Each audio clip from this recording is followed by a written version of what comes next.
बोलो श्री सतगुरु महाराज की, श्री प्राणनाथ प्यारे की। ए जो खूब खुशहाली सूरतें, सो सब रूहों के दिल। ए जो हर रूहों के आगे खड़ी, बांध अपनी मिसल, बांध अपनी मिसल। क्यों कर कहूँ ए साहिबी, ए जो रूहें करत अरस माहे।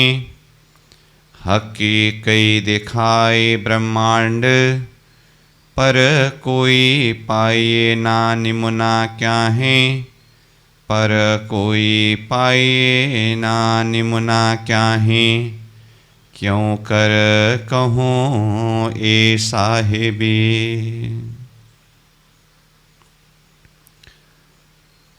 अक्षरातीत पूर्ण ब्रह्म परमात्मा धामधनी श्रीराज की असीम अनुकंपा के द्वारा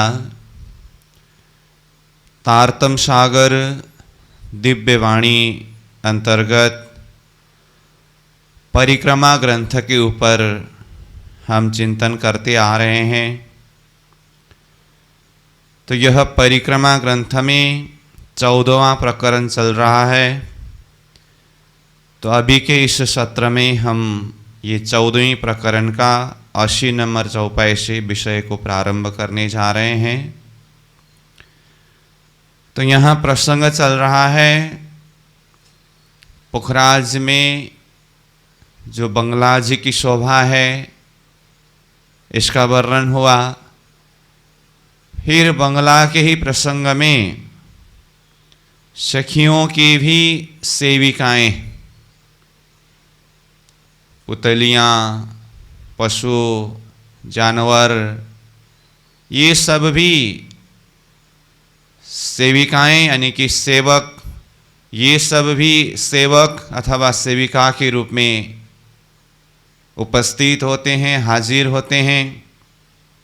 फिर साथ में खूब खुशहालियों के प्रसंग आया, जो ब्रह्मप्रिया सखियों के भी अंग स्वरूप है, अंगना स्वरूप है अथवा आनंद का स्वरूप है। एक एक सखियों के पीछे अनंत सेविकाएं हाजिर होते हैं, उपस्थित रहते हैं। और ये सब जो कुछ भी सेवा कार्य करते हैं, सखियों के दिल चाहे उस हिसाब से ये सब कुछ होता है। तो 80 नंबर चौपाई से प्रारंभ होना है, परंतु थोड़ा सा यहाँ आगे का एक भाव। वैसे प्राणनाथ जी ने चौपाई में प्रश्न भी पूछा, जवाब भी दिए, लेकिन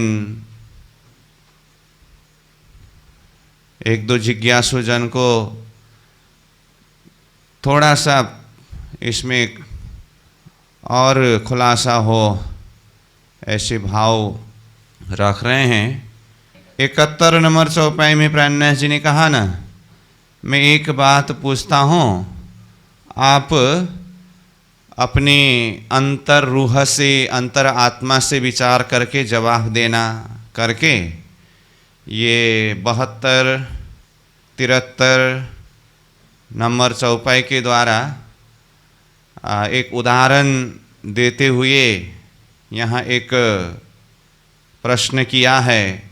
विशेष प्रश्न है ये 74 नंबर के चौथा चरण में। तो परमधाम के छोटी सी एक पंखी के बाव, यानी कि वो पंखी के पर चलते समय हवा से करोड़ों ब्रह्मांड उड़ता है। तो फिर वो पंखी लड़ाई के लिए जब तैयार होते हैं तो उसकी बल कितना होता है।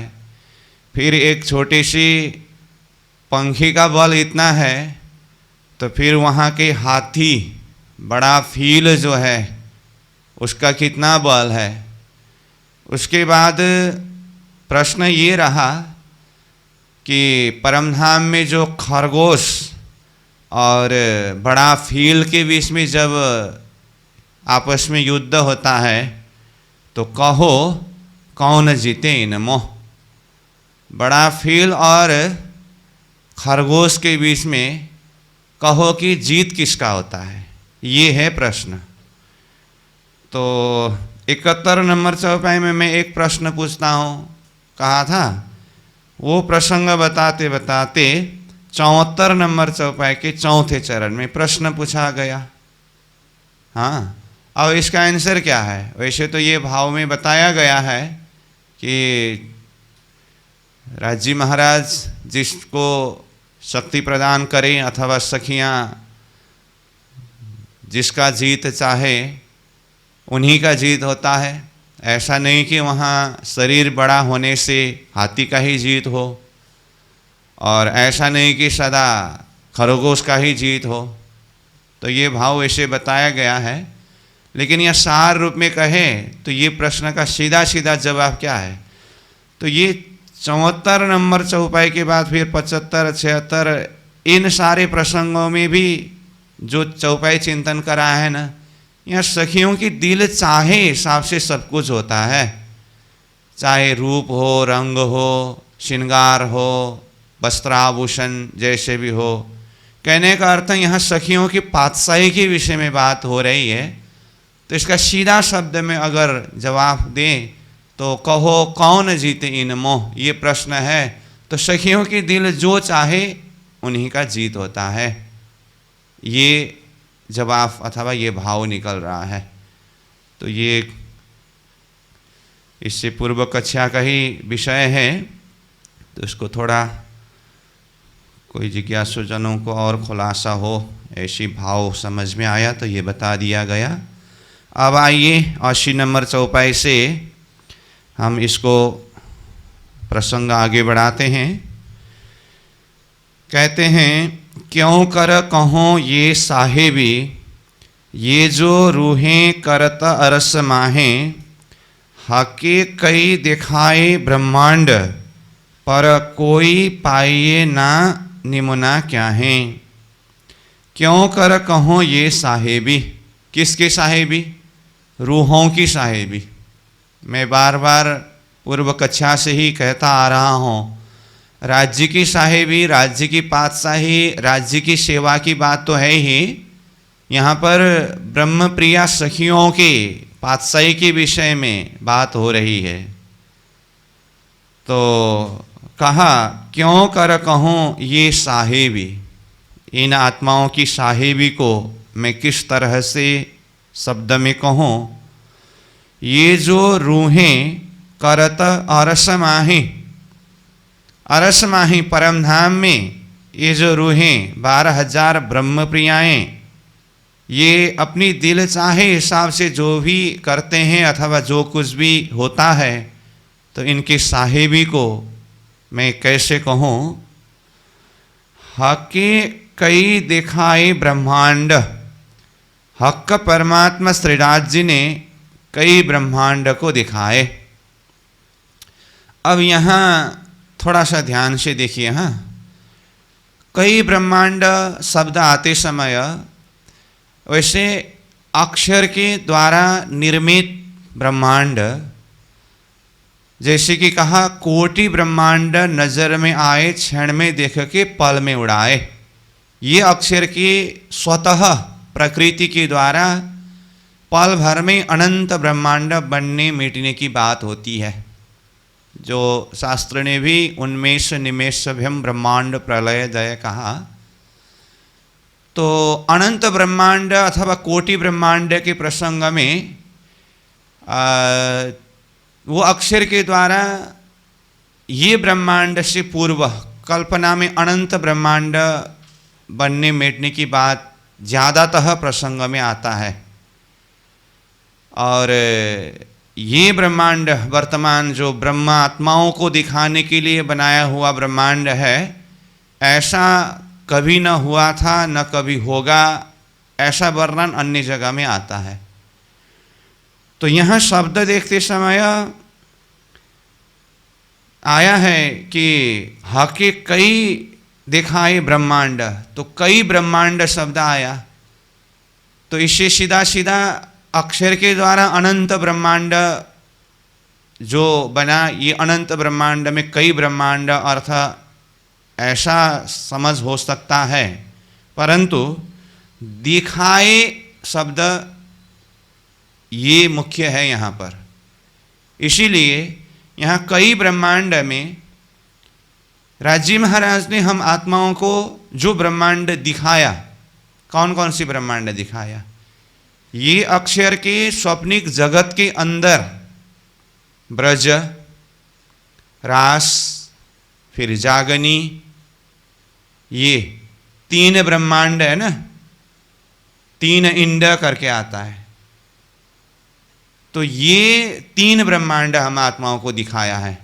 यहाँ दिखाया शब्द के कारण अन्य ब्रह्मांड है, कई ब्रह्मांड उत्पन्न होना, मिटना, और ये वर्तमान जो ब्रह्मांड हम देखने के लिए आया ऐसा कभी नहीं हुआ था, वो प्रसंग में ठीक है। लेकिन यहाँ दिखाया शब्द आने के कारण ब्रह्मात्मा को दिखाया हुआ ब्रह्मांड तो अक्षर के अन्य पूर्व कल्पना में जो बना हुआ ब्रह्मांड तो ब्रह्मात्मा को तो पता ही नहीं है। तो यहाँ शब्द आया हक ने कई ब्रह्मांड दिखाया, तो यहाँ कई शब्द से ब्रज, रास, जागनी ये तीनों ब्रह्मांड को समझना चाहिए।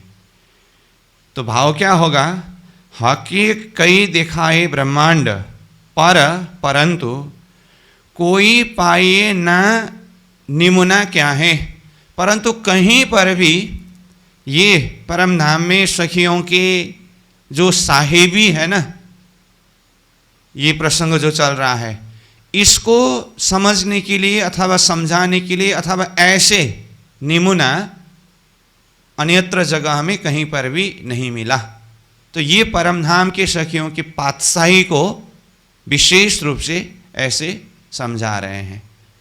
अब अन्य प्रसंग में जागने की ब्रह्मांड की महत्व बताया है, जागने के सुख के प्रसंग में। अब ब्रज का भी अपनी जगह में महत्व है, रास की भी अपनी जगह में महत्व है, जागने की अपनी ही जगह में महत्व है।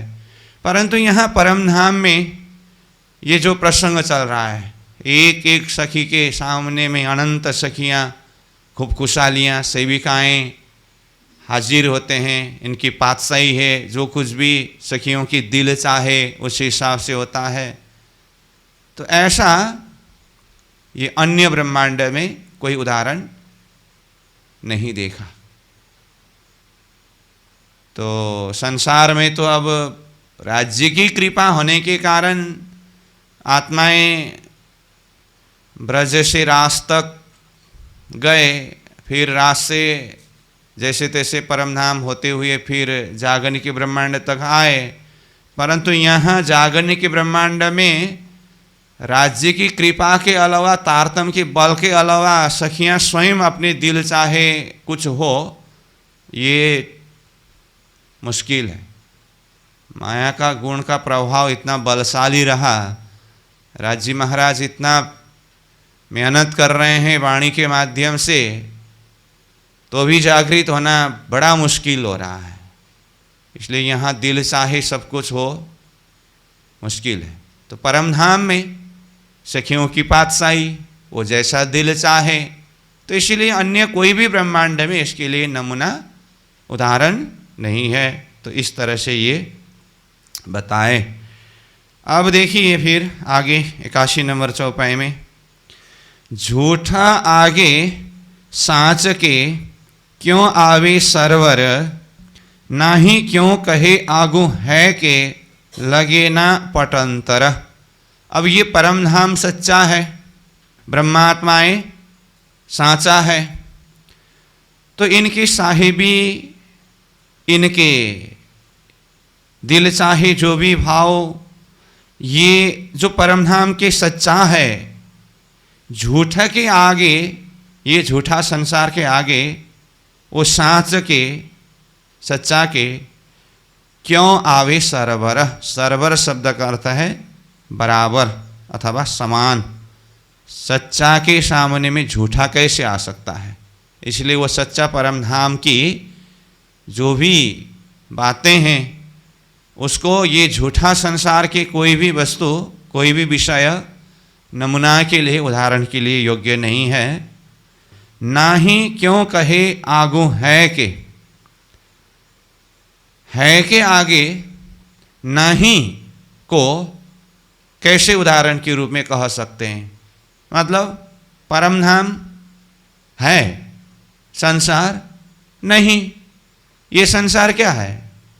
संसार को हम अज्ञानवश है मान करके बैठे हुए हैं, परंतु वास्तव में ये संसार है कि नहीं है? कहूँ तो है भी नहीं कह सकते हैं, नहीं कहूँ तो नहीं भी नहीं कह सकते हैं।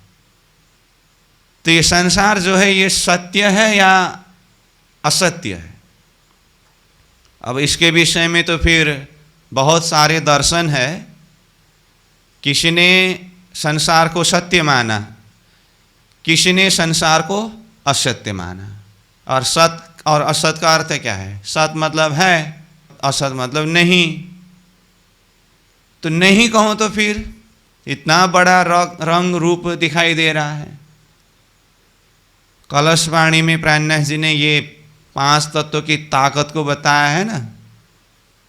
क्षण भर में बादल गरजता है, बारिश होता है, सारा अपना अपना शक्ति प्रदर्शन करते हैं।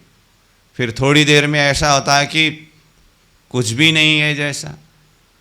तो इसको नहीं कैसे कहे, है कहो तो फिर कैसे कहे? तो अलग अलग दर्शनकारों ने, चिंतकों ने, किसी ने संसार को सत्य माना, किसी ने असत माना। आदि शंकराचार्य जी ने ये जगत को मिथ्या शब्द प्रयोग किया है। ब्रह्म सत्यम जगत मिथ्या ऐसा कहा। तो मिथ्या का अर्थ क्या है? मिथ्या इसीलिए कहा, सत्य भी नहीं है, असत्य भी नहीं है।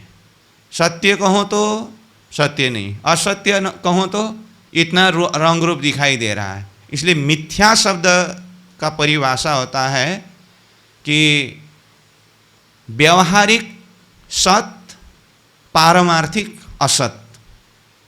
ये है मिथ्या का परिभाषा। व्यवहारिक रूप में ये जगत सत्य सा प्रतीत होता है, इसलिए व्यवहारिक रूप में ये सत्य ही है।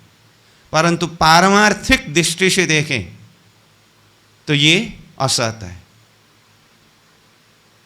तो इसीलिए इसको मिथ्या शब्द प्रयोग किया। तो सत का अर्थ तो है, उसके लिए तो जैसे परमात्मा ब्रह्म सत कहा।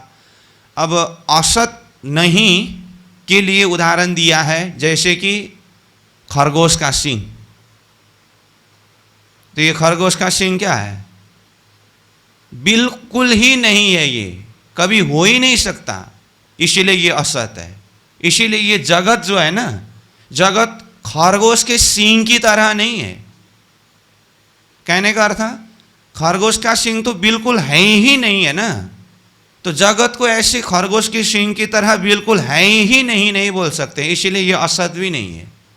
अगर खरगोश की सींग की तरह बिल्कुल है ही नहीं ऐसा होता तो असत कह सकते हैं। जैसे बंजापूत कहा, बंजापूत ये बिल्कुल कभी हो ही नहीं सकता, है ही नहीं, तो ये असत है। तो जगत ऐसा नहीं है, बंजापूत की तरह नहीं है। तो ये है, व्यवहारिक रूप में दिखाई दे रहा है। बंजापूत कहाँ व्यवहारिक रूप में दिखाई देता है?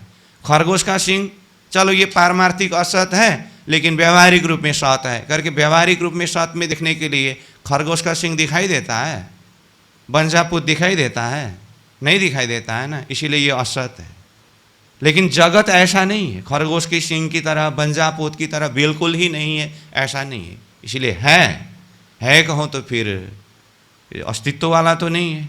इसीलिए व्यवहारिक सत्य, पारमार्थिक असत इजिकल टू मिथ्या। डायरेक्ट असत बोलते समय लोग थोड़ा हजम नहीं कर सकते हैं, इसीलिए मिथ्या शब्द प्रयोग किया। ये मैं शंकराचार्य जी की बात बोल रहा हूँ। हाँ, लेकिन प्राणनाथ जी ने तो डायरेक्ट इसको झूठा ही असत ही करके बोल ही दी। प्राणनाथ जी के शब्द से अगर कहे तो ये जगत बिल्कुल झूठा, झूठा मतलब असत, इस तरह से। तो ये झूठा जो जिसका कोई अस्तित्व है ही नहीं, तो इसको वो सच्चा सांचा परम धाम के साथ में मैं कैसे तुलना करके बताऊं। तो ये भाव को बता रहे हैं यहाँ पर।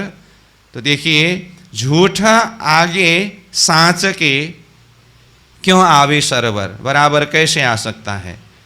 नाही क्यों कहे आगू है के, ये देखिए प्राणनाथ जी के शब्द में जगत क्या है, नाही, ये बिल्कुल कुछ भी नहीं है।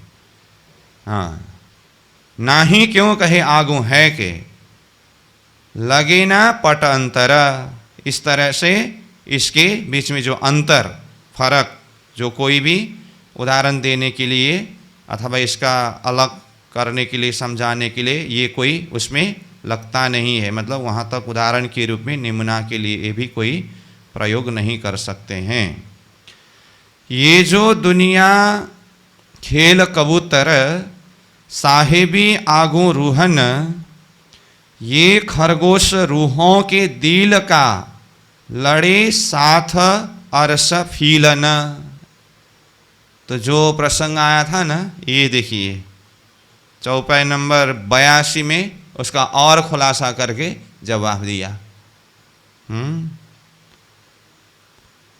तो ये जो दुनिया खेल कबूतर, ये दुनिया कैसा है, खेल कबूतर मतलब जादू वाला के खेल की तरह। जादू वाला विभिन्न प्रकार के जादू दिखाते हैं ना, तो कबूतर बना करके दिखाते हैं, उड़ाते हैं, वहाँ कहाँ कहाँ जा करके बैठ भी जाता है, थोड़ी देर में फिर कुछ भी नहीं रहता है।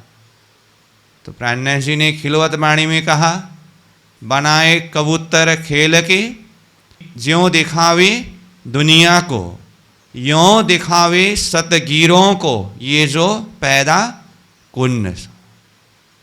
जिस तरह से जादू वाले कबूतर बना करके मतलब जादू दिखाता है, इसी तरह से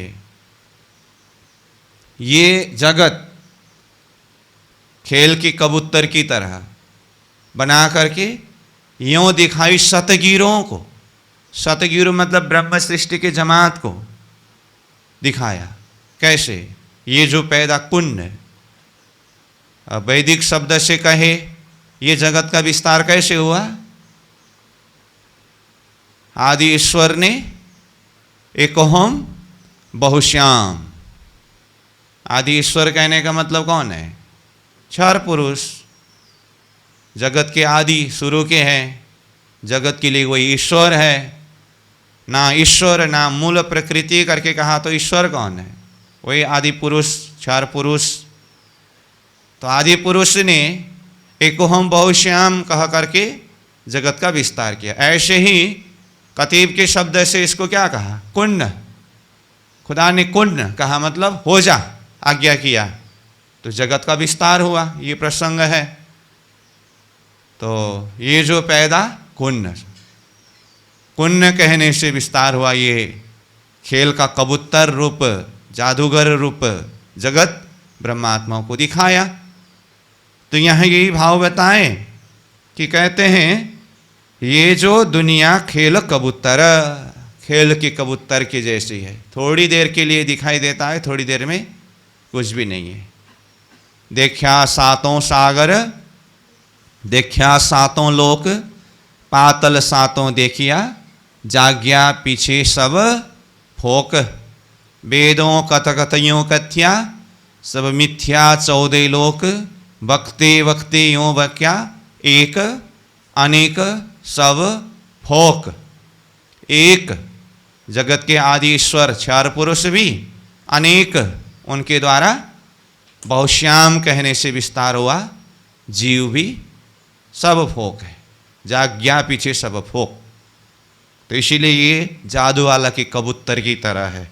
ये जो दुनिया खेल कबूतर साहेबी आगू रूहन, और ऐसे जादू वाला के कबूतर की जैसी खेल और कहाँ रूहों की साहेबी।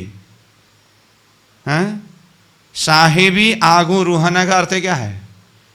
रूहों की साहेबी के आगे जादू वाला के कबूतर की तरह ये खेल बराबर में करके तुलना करें, ये संभव है?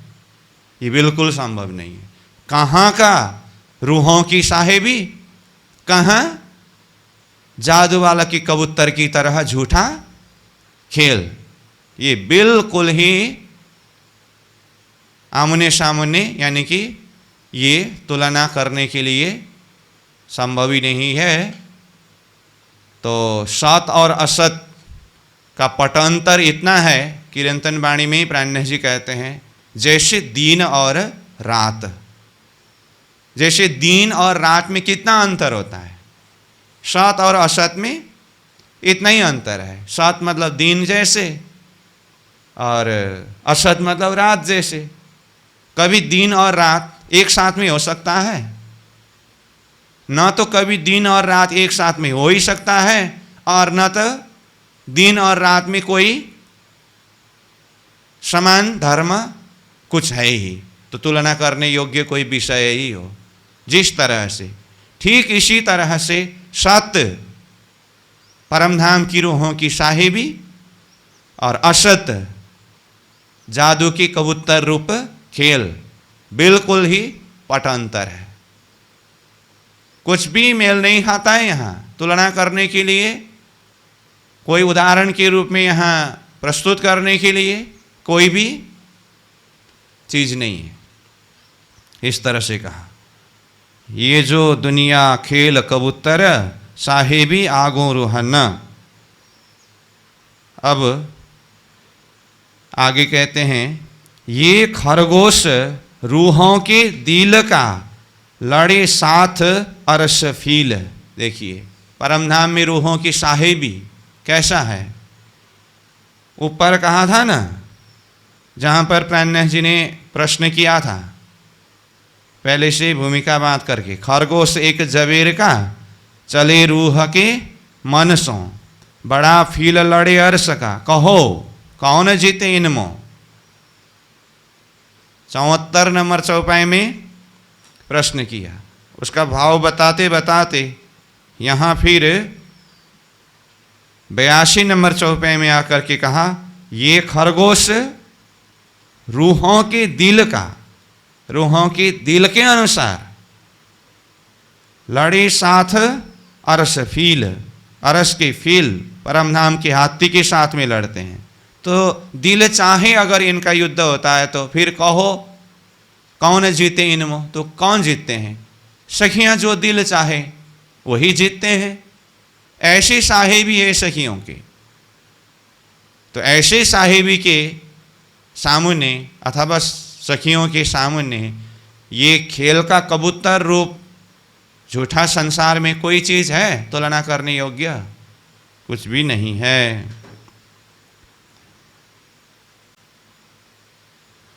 आगे देखिए, ये जो फौज रूहों के दिल की, सो आवत साँच समान, तीन आगे त्रिगुण यों कर, ज्यों चली जात खेल की जहान। ये जो फौज रूह के दिल की, ये जो फौज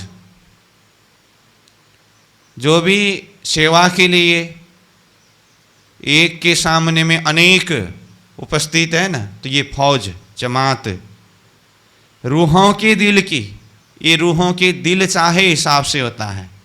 सो आवत साँच समान, वो साँच समान, जैसे आत्माएं हैं सच्चाई उसी के समान ये आता है, होता है। तीन आगे उनके सामने में त्रिगुण यों कर, ये त्रिगुण, त्रिगुण मतलब सतरजतमा, उसका स्वरूप त्रिदेव, मतलब सारा 14 लोक ब्रह्मांड यों कर, ज्यों चली जात खेल की जहान। जिस तरह से ये सारा खेल की जहान मतलब सारा जगत खेल ही ऐसे ही मिथ्या रूप में चले जाते हैं ना, मतलब ऐसे ही ये परम धाम के जो भी ये सेवक रूप हो अथवा वहाँ के जितने भी जानवर पशु, इनकी फौज, इनकी शक्ति, इनके सामने में यहाँ के कोई त्रिगुण अथवा कोई भी शक्ति का तुलना करने योग्य नहीं है। ऐसे ही मिथ्या रूप में चले जाते हैं। मतलब जैसे ऊपर ही कहा वो जादू वाला के कबूतर की तरह करके वो त्रिगुण भी इसी तरह से चले जाते हैं। इसका कोई अस्तित्व नहीं है अंतत्वगत्वा। उपजत रूहों के दिल से राखत ऐसा बल, कई कोट ब्रह्मांड के खावंद, चले जात माहे एक पल। देखिए यहाँ संसार में जैसे जैसे भी शक्तिशाली सामर्थ्यवान, चाहे तो त्रिगुण यानी कि त्रिदेव को ही देखिए जो ब्रह्मांड के मालिक है, ये सब, और इससे भी बड़े बड़े जैसे कि कहा स्वयं आदि ईश्वर, इनकी उत्पत्ति कहाँ से हुई? जगत के साधारण जीव की तो बात ही छोड़ दीजिए, जगत के मालिक, 14 लोक ब्रह्मांड के मालिक त्रिदेव और उनके भी मालिक जगत के आदि ईश्वर, इन सब की उत्पत्ति, उपज, मूल कारण कहाँ है? क्या है? ये जिनकी साहिबी के विषय में बात हो रही है ना, रूहें परम नाम की आत्माएं, इनकी इच्छा से उत्पन्न हुए हैं ये लोग सब। हाँ, कैसे? परम धाम की ब्रह्मात्माएं, जिन रूहों की साहिबी की बात हो रही है, इनको अगर खेल देखने की इच्छा नहीं हुई होती तो राजी महाराज अक्षर ब्रह्म को हुक्म करके ये 6 ब्रह्मांड जगत की रचना कराते? तो नहीं कराते। तो फिर आदि ईश्वर की उत्पत्ति कहाँ से होती? त्रिदेव की उत्पत्ति कहाँ से होती? ये जीव की उत्पत्ति कहाँ से होती? समझ में आई बात? तो ये जगत के ऐसे ऐसे सिरदार कहलाने वाले, इनकी उपज का कारण क्या है? ये रूहें जिनकी साहिबी की बात हो रही हैं, इनकी इच्छा से।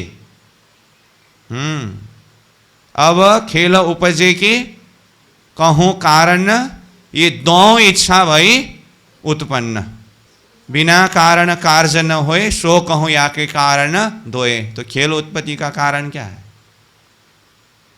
परम धाम की आत्माओं को खेल देखने की इच्छा हुई तो ब्रह्मात्माओं को यानी कि परम धाम की आत्माओं को खेल दिखाने के लिए खेल बनाना। तो खेल में जो कुछ भी उत्पन्न हुआ तो उसका उत्पन्न का कारण कौन रहा? फिर ब्रह्मात्माएं। तो इनकी साहिबी को तो देखिए, और ऐसे साहिबी वाले जिनकी इच्छा से ऐसे ब्रह्मांड बने हैं, और यहाँ कोई ऐसी चीज है जिनके साथ में तुलना कर सके और उनको समझाने के लिए, कोई उदाहरण के लिए, नमूना के लिए योग्य हो? कुछ भी नहीं। ये रूहों की साहिबी है। और वो रूहें कौन है?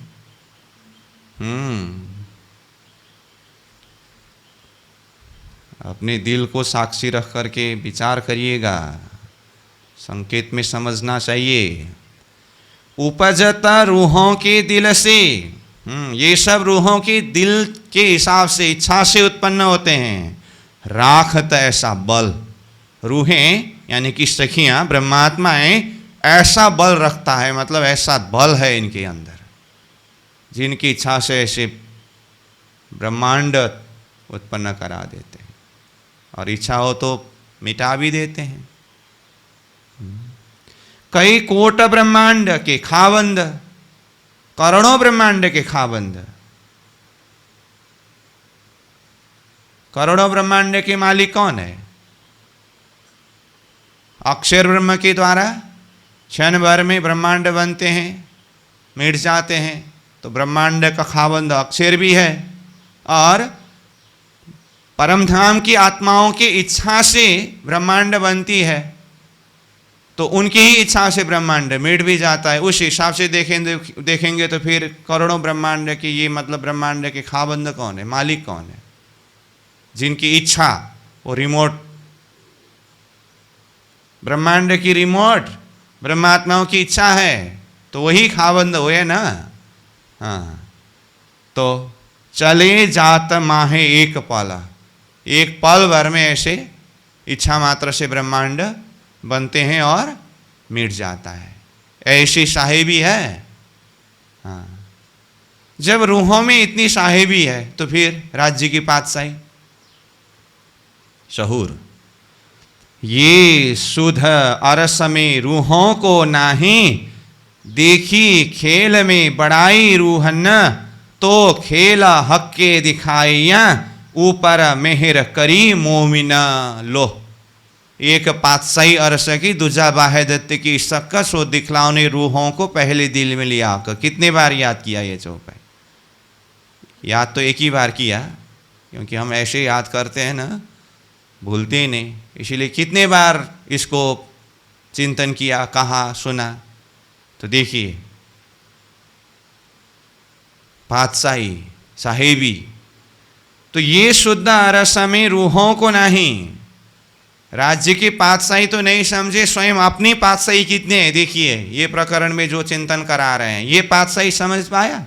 इसीलिए तो कहा रूहें बेनियाज थी, बीच बक्का 12,000, जाने न आप अरस की साहेबियां अपार। अपनी साहेबी और अरस की साहेब की साहेबी। तो यहां आप मतलब क्या है? स्वयं अपना। अपना है क्या? ये साहेबी यहां जो बता रहे हैं, उसको जान नहीं पाया, इसीलिए तो धनी ने खेल दिखाया। तो स्पष्ट यही बताया है, ये शुद्ध, ये मतलब जो यहाँ साहिबी का प्रसंग बता रहे हैं, शुद्ध, शुद्धि। अरस में रूहों को नहीं, परमधाम में आत्माओं को नहीं था। देखी खेल में बढ़ाई रूहन, ये खेल में आकर के रूहों की बढ़ाई, ये साहिबी देख लिया, समझ लिया। तो रूहों की साहिबी अगर समझ में आ गया खेल के द्वारा, तो फिर जब रूहों की साहिबी ऐसी है, तो फिर रूहों के खावंद, आत्मा के मालिक, प्रियतम धामधनी श्री राज्य की साहिबी, वो कैसा है? देखी खेल में बड़ाई रूहन, तो खेला हक्के दिखाया। इसीलिए परमात्मा श्री राज जी ने ये खेल दिखाया। ऊपर मेहर करी मोमिन। खेल दिखाते समय भी देखिए, खेल दुख का जरूर है, खेल वियोग का जरूर है, परंतु ऊपर मेहर करी मोमिन। मोमिनों के ऊपर, ब्रह्मात्माओं के ऊपर मेहर करके धनी ने खेल दिखाया। कैसे मेहर किया? अपनी ही चरण शरण में रख करके खेल दिखाया। और खेल दिखा करके भी स्वयं हादि की रूप में, सद्गुरु स्वरूप में होकर के आए, ये शुद्धि दिलाए, और फिर परमधाम की अपनी साहिबी का पहचान दिलाए। इससे ज़्यादा मेहर क्या करे? सखीरी मेहर बड़ी महबूब की, अखंड अलेख, अंतर आँखा खोलसी, ये सुख सोई देखे। मेहर, ऊपर मेहर करी मोमिन। नजरों होता अक्षर के, कोट चले जात माही छिन्न। मैं शून्या मुख धनी के, खेल पैदा फना रात दिन। अब खेल का प्रसंग चल रहा है, तो अक्षर के द्वारा किस तरह से खेल बनते मिटते हैं, ये प्रसंग को बता रहे हैं। तो कहते हैं नजरों होता अक्षर के, अक्षर के नजर में एक पल भर के समय के अंदर कोट चले जात माहे छिन्न। तो माहे छिन्न शब्द आया ना, क्षण भर समय के अंदर, अथवा में, माहे मतलब में, ऐसे ब्रह्मांड कोट चले जात मतलब बन करके मिट जाता है। ये बात कहाँ से पता चली? कहते हैं मैं शून्य मुख धनी के, मैंने मेरे धनी के मुखारविंद से सुना हूं। कौन है धनी? धनी श्री देवचंद्र जी महाराज कहते हैं ना, सतगुरु श्री देवचंद्र जी महाराज, निजानंद स्वामी। श्री देवचंद्र जी को दर्श दियो, जो है पूर्ण रूप, तारतम को तत्तो कहो, हृदय बैठे स्वरूप। धाम धनी आनंद हो, पावन पूर्ण नाम, वही है धनी। तो मैं शून्य, मैंने सुना, मुख धनी के सदगुरु धामधनी स्वरूप के मुख से सुना हो। खेल पैदा फना रात दिन, अक्षर ब्रह्म के द्वारा ऐसे रात दिन मतलब हर पल जब चाहे वो कल्पना में ऐसे खेल बनाते हैं, मिटाते हैं। और यहाँ एक भाव की बात भी देखिए,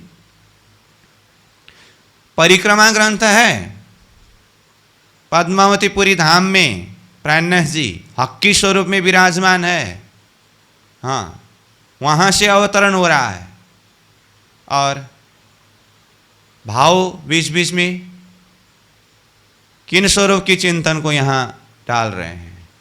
मैं शून्य, मुख धनी के।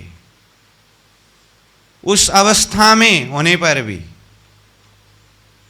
सतगुरु स्वरूप के द्वारा मैंने सुना हूं। ये परिक्रमा ग्रंथ है। इसके बाद सागर ग्रंथ आएगा। सागर ग्रंथ में तो पहला प्रकरण का पहला नंबर चौपाई में ही भौम तले की क्यों कहो, विस्तार बड़ो है अत्ता, नेक नेक निशान दिए हादियों, मैं करूं सोई सिफत। बात ही यहां से प्रारंभ करते हैं। मेरे हादियों ने मुझे जो निशानी दिया, थोड़ा थोड़ा करके जो भी समझाए, उसी बात को, उसी की महत्व महिमा को मैं यहाँ विस्तार करके बताने जा रहा हूँ। तो वहाँ पर भी सतगुरु का स्मरण है, आदि के ही वचन, सतगुरु के ही वचन को विस्तार करके परमधाम के मूल मिलाव के आठ सागर को विस्तार करेंगे। तो ये भी भाव साथ में जोड़ते जाना होता है। हाँ, मैं शून्य मुख धनी एक, धनी की मुख से मैं नहीं सुना हूं, सतगुरु के मुख से मैं नहीं सुना हूं। तो पूरा इंद्रावती आत्मा के हृदय धाम में अथवा हृदय अंतस्करण में, चाहे परम धाम की बातें हो, चाहे ब्रज की बात हो, रास की बात हो, जागने की बात हो, वो रस में जितना जितना डूबते जाते हैं उतना उतना जिस स्वरूप ने ये रस में डुबाया, ये अवस्था तक पहुंचाया, वो स्वरूप हृदय में दर्शन होता ही रहता है। तो कहीं कहीं संकेत से थोड़ा कुछ शब्द निकालते हैं। तो ये अब आगे देखिए 87 नंबर चौपाई से यहाँ पर कुछ एक ऐसी भाव आ रही है, ध्यान से देखिएगा। इंद्रावती आत्मा कहते हैं, यहाँ कहा ना 86 नंबर चौपाई में, मैंने सतगुरु धनी के मुख से सुना हो कि अक्षर के द्वारा ऐसे खेल पैदा होता है, मिटता है। तो अब 87 नंबर चौपाई से ये भाव बताते हैं, सतगुरु महाराज के मुख से उस समय में सुनते समय ही मेरे मन में एक शंका, एक जिज्ञासा अंदर बैठा हुआ था। है शंका जिज्ञासा। चलो चौपाई आने से पहले थोड़ा सा ट्रैक भाव बता ही देता हूँ, फिर चौपाई थोड़ा सहज पड़ेगा। इंद्रावती बताते हैं कि सतगुरु महाराज जिस समय में मुझे इस तरह से समझाते थे, सतगुरु महाराज कहते थे कि अक्षर ब्रह्म ऐसे ब्रह्मांड बनाते मिटाते रहते हैं, वो कल्पना में अपनी इच्छा से अपनी प्रकृति में खेलते रहते हैं। तो अक्षर खेल बनाते मिटाते, ठीक है। उस समय में मेरे मन के अंदर एक संशय, एक जिज्ञासा ऐसा रहता था कि अक्षर ब्रह्म तो पूरा खेल बनाने में ही और मिटाने में ही व्यस्त है, तो फिर लक्ष्मी जी का गुजरान कैसे होता होगा? लक्ष्मी जी कौन है? अक्षर की अलादिनी शक्ति, आनंद स्वरूपा लक्ष्मी जी। हाँ, तो अक्षर तो पूरा खेल बनाने मिटाने में व्यस्त है, तो फिर लक्ष्मी जी की गुजरान कैसे होता होगा? तो मेरे मन के अंदर ये पूरा संशय बना रहता था। थोड़ा आगे जाने के बाद कहते हैं सतगुरु की कृपा से मेरा ये संशय दूर हो गया। सीधा सीधा चौपे में तो इतना ही बताया। सीधा देखने से तो ऐसा लगता है कि क्या जवाब मिला उनको, कहाँ से शंका दूर हुआ, ऐसा होता है। लेकिन थोड़ा नीचे तक आकर के चौपाई को देखते समय मैं पहले ये थोड़ा सा भूमिका भाव बता रहा हूँ। कहते हैं कि अच्छा, जैसे परम धाम अद्वैत भूमि है, वाहिदत का भूमि है, ऐसे ही अक्षरातीत के ही अंशरूप ये अक्षर होने से, अक्षरातीत के ही सत का स्वरूप है ना अक्षर होने से, अक्षरधाम और अक्षर के अंदर की जो सामर्थ्य शक्ति देखे तो भी यहाँ सच्चिदानंदमय, मतलब वाहिदत एक दिली यही चलता है यहाँ। इसीलिए जिस तरह से परमधाम के अंदर राजी चामाजी 12,000 रूहें, वो देखने में अलग अलग स्वरूप में है लीला के लिए, परंतु वो एक ही स्वरूप में है, वाहिदत में है। ऐसे ही अक्षर ब्रह्म जब खेल बनाते मिटाते हैं तो लक्ष्मी जी भी उनके ही वाहिदत स्वरूप है, अद्वैत स्वरूप है। तो ये भाव पकड़ाते हैं और वाहिदत में एक ही लीला चलती है। तो इस तरह से ये संशय मेरा दूर हुआ, ऐसा बताते हैं। बाकी खुद चौपाई के द्वारा जो पकड़ में आएगा वही देखिए। हम सीधा चौपाई का शब्दार्थ भावार्थ बता देते हैं। तो ये प्रसंग सामने में आ रहा है, देखिए चौपाई नंबर ये 87 में देखिए। एक इन बचन का बसबसा तब का रहता था मेरे मन, लक्ष्मी जी का गुजरान होता है विदकिन। ये है इंद्रावती की शंका, सतगुरु की जमाना से ही उनके मन में रह गया था ये। जब सतगुरु के मुखारविंद से सुनते थे ना, तो वो तो क्या कहा, एक इन बचन का बसबसा, बसबसा मतलब शंका, जिज्ञासा। शंका का मतलब फिर ऐसा नहीं कि शंका का तो फिर दूसरा ही अर्थ लगता है। हाँ, अब क्या अर्थ लगता है वो आप अपने हिसाब से लीजिए, लेकिन चलो तो सीधा ऐसे ही समझ, बसबसा मतलब शंका, बस इतना ही समझ लीजिए। एक इन बचन का बसबसा, एक वचन विषय की जो शंका, तब का मतलब सतगुरु के समय में जो बात मैं सुनता था उस समय का रहता था मेरे मन, मेरा मन में एक शंका था। क्या था शंका? लक्ष्मी जी का गुजरान होता है विदकिन। लक्ष्मी जी अक्षर ब्रह्म के अलादिनी शक्ति, लक्ष्मी जी का गुजरान, गुजारा मतलब उनका समय व्यतीत कहिए। अब अक्षर इधर व्यस्त है तो होता है विदकिन, किस तरह से होता है, ऐसा मेरे मन में शंका था। कहते हैं खेला दुनिया अरस खिलौने, करे बाल चरित्र भगवान, या खेला या बिन साहिबी होए लक्ष्मी जी क्यों गुजरान। ये प्रश्न को और तो उनके मन में ये प्रश्न आने में कारण क्या है, तो उसको और खुलासा करके कहा 88 नंबर चौपाई में, कहा खेल दुनिया अरस खिलौने।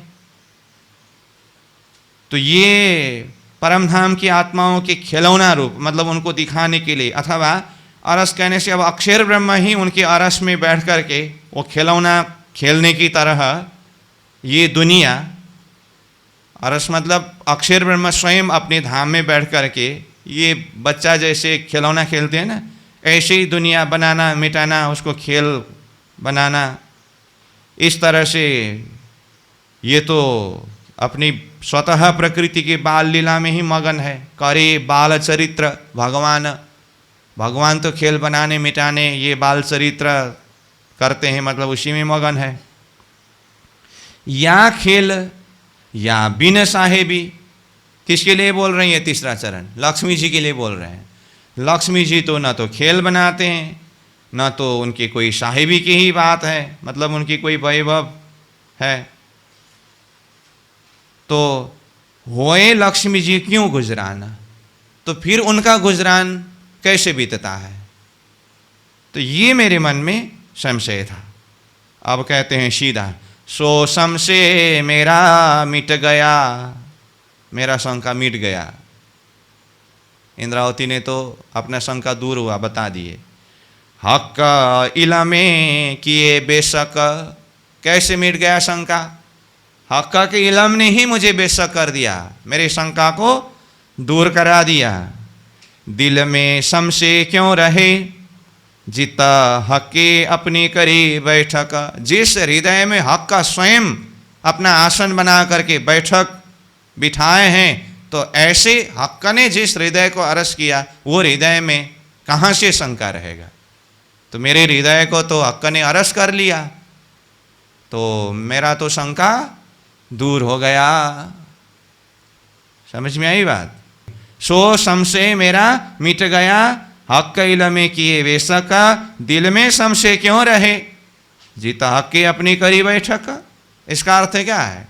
इंद्रावती एकदम दावा के साथ में बोल रहे हैं कि मेरे हृदय के अंदर हक ने बैठक बिठाया है, धनी ने कृपा करके मेरा शंका दूर करा दिए। अब कैसे दूर कर दिया, तो थोड़ा सा बताते हैं। अर्श कहा दिल मोमिन, दिया अपना इलम सहूर।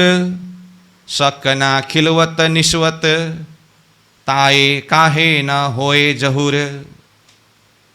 अब हृदय के अंदर की बेशकता को और यहाँ प्रश्न करके बता रहे हैं। अर्श कहा दिल मोमिन, मोमिन ब्रह्मात्मा के हृदय को तो अरस कहा है। दिया अपना इलम सहूर, धनी ने अपना इलम और सहूर आत्माओं को दिया है। शक न खिलवत निस्वत, इसलिए मुझे अब खिलवत, वो एकांत बैठक परमधाम के विषय में भी कोई शंका नहीं है। निस्वत, परमात्मा के साथ में निस्वत संबंध के विषय में भी मुझे कोई शंका नहीं है। ताए काहे न होए जहूर, मतलब जिसके अंदर जब खिलवत निस्वत के विषय में शंका नहीं है, अथवा जिसके हृदय ही धनी का अरस है और इलम का प्रकाश है, सहूर धनी ने दिया है, तो ताए काहे न होए जहूर, उसके हृदय में कैसे प्रकाशित नहीं होगा?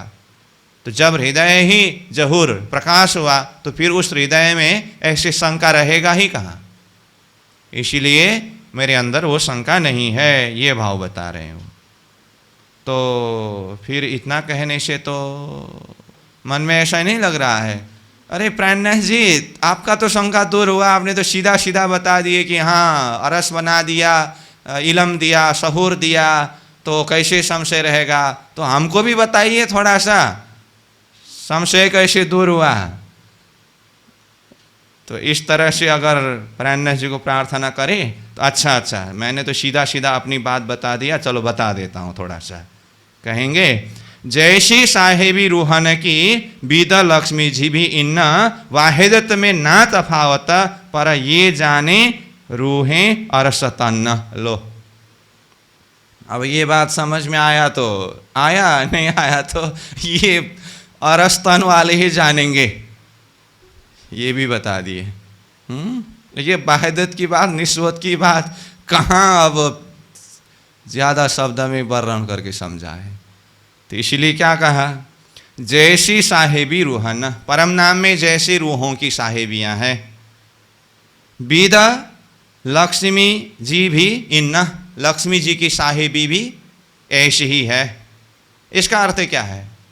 इसका अर्थ ऐसा समझना चाहिए, जैसे एक बार मैं थोड़ा सा इसको चिंतन करने के लिए थोड़ा एक सूत्र दे रहा हूँ। जैसे थोड़ी देर के लिए एक बार परम नाम में राज्य चिंतन के लिए मात्र बोल रहा हूँ मैं, फिर हाँ राज्य को लीजिए और पूरा अष्टप्रहर की लीला में जो भी हमने चिंतन किया, राज्य के स्वरूप को ही सामने में रख करके अथवा राज्य की ही लीला के हिसाब से एक बार पूरा अष्टप्रहर लीला चिंतन करिए तो देखिए। तो कहने का मतलब, राज्य महाराज 5वें भोग में उठते हैं, तीसरे भोग में आते हैं, पशु पंखियों को दर्शन देते हैं, जमुना जी में जाके झिलना करते हैं, फिर आकर के श्रृंगार करते हैं, बाल भोग आरोगते हैं, दाहिने तरफ की मंदिर में विराजते हैं, झरोखा में बैठते हैं और निरत लीला देखते हैं, फिर बाद में रसोई आरोगते हैं, विश्राम करते हैं, वन में सैर के लिए जाते हैं, फिर वापस आते हैं, रसोई आरोगते हैं, फिर निरत लीला देख के 5वें भोग में जाते हैं, शयन करते हैं, राज्य की अष्टप्रहर लीला पूरी हो गई। अब यहाँ पर संशय करिए, तो राज्य तो अपनी ही लीला में मगन है, तो परम नाम की श्यामा जी सखियाँ का गुजरान कैसे होता होगा? ऐसा कहीं भी वर्णन नहीं है। हाँ, मैं इसको थोड़ा सा समझने में सहज हो, इसलिए मैं इस ढंग से समझा रहा हूँ। तो इसका जवाब आपके हृदय में है कि नहीं? अरे राज्य है तो साथ में ही श्यामा जी है, साथ में ही सखियाँ हैं, सब वो वाहिदत है। समझ में आई बात? मतलब राज्य की लीला के साथ में ही श्यामा जी सहित सारे 12,000 आत्मा वहीं पर एकत्रित है। कहाँ राज्य से ये सब भिन्न है? वो वाहिदत है। हाँ, ठीक ऐसे ही अब अक्षर, वो तो ब्रह्मांड बनाते मिटाते हैं और अपने ही प्रकृति में वो मगन है। लक्ष्मी जी ये देखिए ना, या खेल या बिन साहिबी, वो तो लक्ष्मी जी क्यों गुजरान। तो अक्षर ब्रह्म से थोड़ी ना लक्ष्मी जी भिन्न है, वो आनंद स्वरूप है, अलादिनी स्वरूप है। तो उनका भी जैसे परम नाम में राज्य के साथ में सखियों के जो वाहिदत की लीला है, सखियों की साहिबी है, ऐसे ही अक्षर ब्रह्म के लक्ष्मी जी के साथ में वाहिदत की लीला है, उनकी भी साहिबी ऐसे ही है। ऐसा समझ लेना चाहिए, नहीं तो बेचारा लक्ष्मी जी को अकेला परेशान करके। लेकिन संशय गलत नहीं है, इंद्रावती जैसे के हृदय में आया हुआ संशय है ये, और ये तो धनी की कृपा के द्वारा उनके हृदय में ये संशय दूर हुआ और उनकी कृपा के द्वारा हमें इलम की दृष्टि से ये इतनी आसानी से समझ में आया। अब फिर आप ये कहिए ना, अरे हमको इतना सहज से समझ में आ रहा है, इंद्रावती फिर इतने लंबी समय तक ये संशय लेकर के बैठे, कैसी इंद्रावती? हाँ ठीक, तो उन्होंने ये समझ दिया और चतुर बन गए और इंद्रावती के ऊपर ही फिर प्रश्न करने लगे। ऐसा नहीं है। धन्य की कृपा को महसूस करिए। देखिए तो फिर से चौपाई में आइए, कहाँ 91 नंबर चौपाई के फिर से शुरू से ही देखिए क्या है सार रूप में। जैसी साहिबी रूहन की परम नाम में, बीता लक्ष्मी जी भी इन वाहिदत में ना तफावत। अब परम धाम की वाहिदत में राज्य श्यामा जी सखियों के बीच में ना तफावत, इसी तरह से अक्षर धाम में भी ये वाहिदत में अक्षर और लक्ष्मी के बीच में ना तफावत, ये अंतर है ही नहीं, फर्क है ही नहीं। पर ये जाने रूहें अर्श तन, ये बात अर्श तन वाले रूह ही जान पाएंगे, नहीं तो फिर ये वाहिदत क्या होता है फिर? तो रूहें अर्श वाले जो है वो इतने में समझ जाएंगे। चलो आगे बढ़ते हैं। ये बातें बक्का अरस की, बिना रूहें न जाने कोई, ये बातें खुदा की और तो जाने जो दूसरा होए। ये परम धाम की साहिबी वाहिदत की बातें जो कुछ भी है, ये बातें बक्का रस की, ये अखंड परम धाम की बातें हैं। बिना रूहें न जाने कोई, परम धाम की रूहों के अलावा, ब्रह्मात्माओं के अलावा, ये सन्मंद आत्माओं के अलावा बाकी इसको नहीं जान सकेंगे। ये बातें खुदाए की, ये तो खुदा की बात है, परमात्मा की बात है।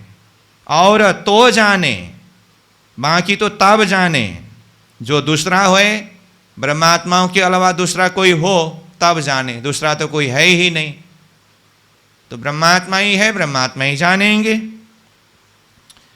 निपट बड़े सुख अरस के, इत आवत नहीं जुआए, देख माया निमुना झूठ का, याही बातें करसी अरस माहे। निपट निश्चय ही बड़ी सुख अरस के, अरस का परम धाम का सुख निश्चय रूप में ही बहुत ही महत्वपूर्ण है, महिमा युक्त है।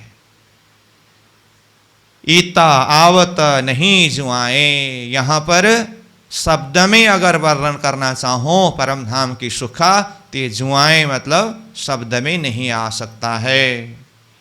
देख माया निमुना झूठ का, ये झूठा रूप संसार, ये परम धाम के पातशाही को समझने के लिए ये झूठा संसार एक दिखाया है। इसको देख करके या की बातें करसी अरसमा है, ये खेल के बीच की जो बातें हैं ये आत्माएं परम धाम मूल मिलाव में उठने के बाद भी यहाँ की बातें होगी। तो परम धाम की साहिबी ऐसी है। महमत कहे हुकुमे इलम, जो हक सिखावे कर हेत, सो कहवे आगो अरस तन के, अपने दिल अरस में लेत। ये प्रकरण का मतलब 14वें प्रकरण का अंतिम नंबर चौपाई है, ये 94 नंबर चौपाई। महमत कहे हुकुमे इलमा, महमती कहते हैं हुकुमे, श्रीराज जी के हुक्म के द्वारा, ये इलम के माध्यम से। जो हक का सिखावे कर हेता, जो हक का परमात्मा स्वयं ने हेता प्रेम करके ये इलम सिखाया है। तो परमात्मा किस स्वरूप में आकर के सिखाए? सद्गुरु स्वरूप में आकर के सिखाए। फिर वही स्वरूप प्राणसी स्वरूप होकर के ये वाणी रूपी इलम के द्वारा सिखा रहे हैं। सो कहवे आगो अरस तन के, ये किसके सामने में कहा है? ये इलम हक के हुक्म के द्वारा। अरस तन वाले रूहों के आगो, मतलब जिसका तन परात्मा स्वरूप परम धाम में है, ऐसे रूहें मतलब ब्रह्मात्माएं, इनके आगे कहा गया है। हाँ, इसीलिए विषय जितना महत्वपूर्ण है, प्रदान करते समय सामान्य वाला पात्र भी ऐसे ही होना चाहिए। ये अरस के तन वाले रूहों को ही प्रदान किया गया है। ये अपने दिल अरस में ले, अपने दिल अरस में ले, अपने दिल को अरस में ले करके, अथवा इन मोमिनों के हृदय को ही अरस बना करके धनी ने ये अरस तन वाले ब्रह्मात्माओं के सामने में ये इलम जाहिर किया। और इस इलम के माध्यम से आत्माओं ने अपने हृदय को ही अरस बनाया। मतलब जब समझ आया तो धनी को हृदय में बिठाया, अरस बना लिया, तो फिर इतभी धन्य धन्य उतभी धन्य धन्य, जागनी का सुख भी और परम धाम का सुख भी, सब तरह से आत्माएं धन्य धन्य हो गए। ये है आत्माओं की यानी कि रूहों की साहिबी। तो इस तरह से ये प्रकरण में पूरा भाव देखें तो प्रारंभ में पुखराजी ताल से वर्णन प्रारंभ हुआ। मैं ये प्रकरण का सार बता रहा हूँ। फिर बंगला का वर्णन हुआ, तो चलते चलते फिर वहाँ सखियों के सेविकाओं की बातें हुई। फिर ऐसी सेविकाएं जब सखियों का सेवा करते हैं तो फिर सखियों की साहिबी कैसी है, तो ये साहिबियों की बात हुई। तो ऐसे चलते चलते ये प्रकरण जो भी भाव हुआ, चौपाई चौपाई से आपको जो भी समझ में आया, तो और बार बार चौपाई को अध्ययन करना होगा, चिंतन करना होगा, हृदय में बिठाना होगा, उस सुख में डूबना होगा। तो अभी के लिए यहीं पर विश्राम करना होगा। महमत कहे हुकुमे इलमा, जो हक सिखावे करहेत, सो कहवे आगो अरस तन के, अपने दिल अरस मिलेत, अपने दिल अरस मिलेत। बोलो श्री प्राणनाथ प्यारे की प्रणाम।